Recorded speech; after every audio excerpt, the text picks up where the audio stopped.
तर फायनली काही आता आम्ही बुद्धविहारामध्ये पोहोचलेलो आहे. आता बरेच लोक म्हणतील असं कसं काय शक्य 1000 सबस्क्रायबर्स वरती गोल्डन प्ले बटन मिळाली. आता येता वेळेसच ना आम्ही गोल्डन प्ले बटन घेऊन आलोय. मी तुम्हाला दाखवतो बघा. व्हॉट्सअप गाईज, कशा तुम्ही सगळे. Welcome to my new vlog. तर गाईज आज सुमेध आणि मी चाललोय आपल्या रावेतमधील बुद्धविहारामध्ये. मागच्या वेळेस सुद्धा मी गेलेलो ब्लॉग तुम्ही बघितला असेल. तर आता ना टाइम पण बघा 3 वाजलेले. तर दर रविवारी ना बुद्धविहारात गेलंच पाहिजे.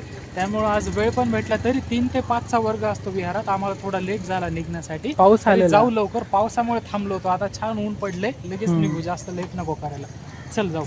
सोबत छत्री पण ठेवली आहे मी.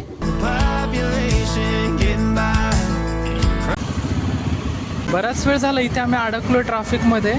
समोर पोलीस वगैरे आहेत. काय झाले काही कळत नाहीये.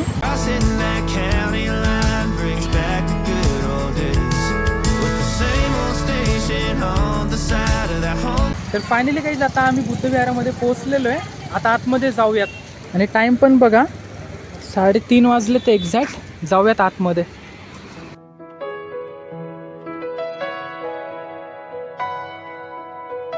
जस्ट आतमध्ये आलोय. इथे दलाई लामाजींचा फोटो आहे, डॉक्टर बाबासाहेब आंबेडकरांचा फोटो. वरती जाऊयात, वर्ग चालू आहे.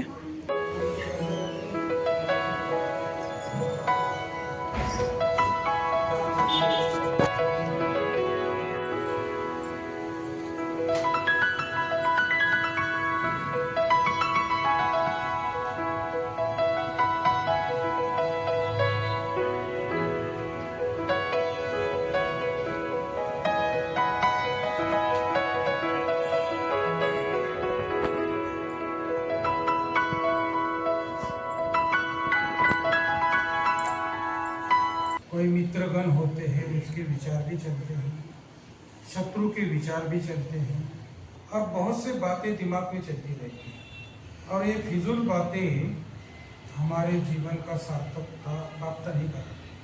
नहीं तो क्या होगा, पागल जैसे हम हमारे विचार में खो जाते, विचार आते और विचारों में खो जाएंगे तो उसमें कुछ सिद्ध नहीं होता। विचार किस प्रकार के करना चाहिए, विचार किस प्रकार के नहीं करना चाहिए, इसकी मालकियत हमारे हाथ में है। प्रमाद का मतलब होता है जो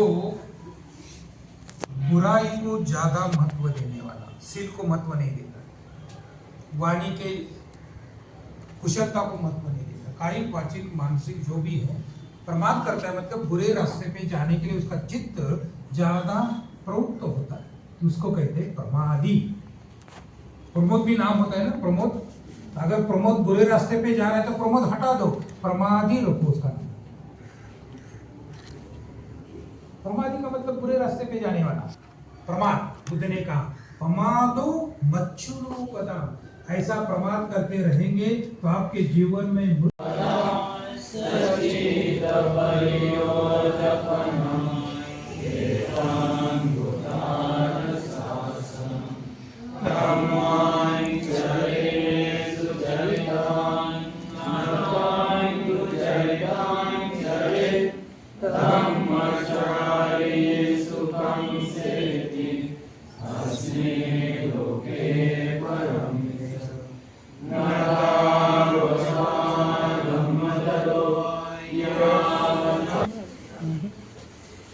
आत्ता 5 वाजले आणि आत्ता वर्ग संपला.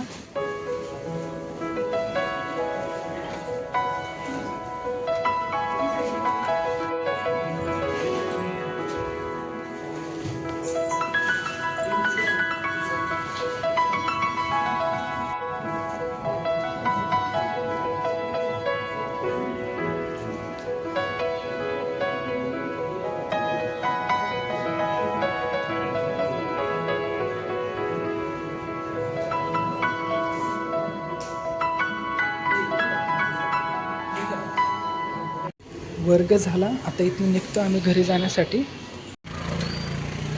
तर गाईज वर्ग व्यवस्थित झाला इथनं. आता आम्ही निघालो घरी जाण्यासाठी. गाईज जस्ट आम्ही घरी आलो आहे आणि परत पावसाला सुरुवात झाली आहे. एवढं ऊन होतं मगाशी, वाटलं आता तरी पाऊस येणार नाही, पण परत सुरू झाला.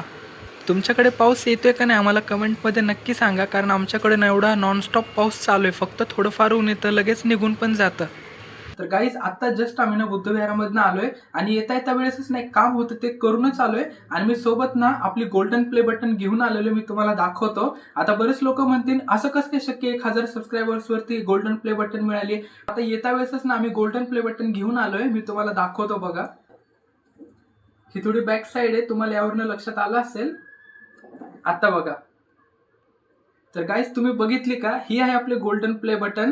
मी ऍक्च्युली काय केलं माहिती का, की आपला फोटो क्रिएट केला मी की आपले 1 मिलियन सबस्क्रायबर्स हिट झाले आणि इथे माझं नाव पण टाकलेलं आहे. अशी मी आता बनवून आणली. आता याने काय होईल माहिती का, की आता जेव्हा जेव्हा रोज सकाळी मी उठून याला बघेल ना, तर काय होईल माहिती का, की माझं एक सिक्रेट होईल. म्हणजे आपलं मॅनिफेस्टेशन पूर्ण होईल. बघून बघून ऑटोमॅटिकली आपल्याला एक दिवस येईल, तो कधी येईल माहिती नाही, पण 100% आपले 1 मिलियन सबस्क्रायबर्स हिट होतील. त्या पॉझिटिव्हिटीमुळेच ना मला काम करण्याची ऊर्जा येईल, परत अशी पूर्ण पॉझिटिव्हिटी येईल. म्हणून ना काम करण्यामध्ये आपल्याला एकदम जोश असला पाहिजे आणि असं जर समोर बघितलं ना, तर आपल्याला हे अचीव्ह करण्यासाठी काम करण्याची इच्छा सुद्धा झाली पाहिजे. म्हणून मी स्वतःच गोल्डन प्ले बटन क्रिएट केलं आणि घेऊन आलोय. आता याला व्यवस्थित मी घरी लावतो आणि रोज याला न चुकता सकाळ संध्याकाळ मी याला बघणार. म्हणजे आपल्याला आपलं चॅनल खूप ग्रो करायचं. आता गाईज याला बघून आहे ना मला एवढं मोटिवेट फील होईल आणि एवढे पॉझिटिव्ह वाईब्स माझ्या अंगामध्ये येतील ना, आणि आपली सुद्धा ही इच्छाशक्ती ना वरती ब्रह्मांडामध्ये जाते आणि 100% आपली इच्छा ना पूर्ण होते. म्हणून ना त्या हिशोबानेच मी 1 लाखाची नाही आणली, मी डायरेक्ट 1 मिलियनचीच घेऊन आलोय.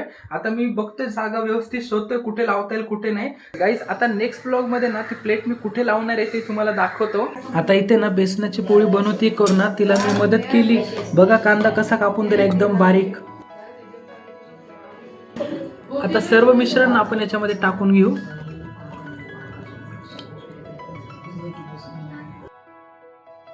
आपण मस्त अशी बेसनाची पोळी करून घेतो सध्या.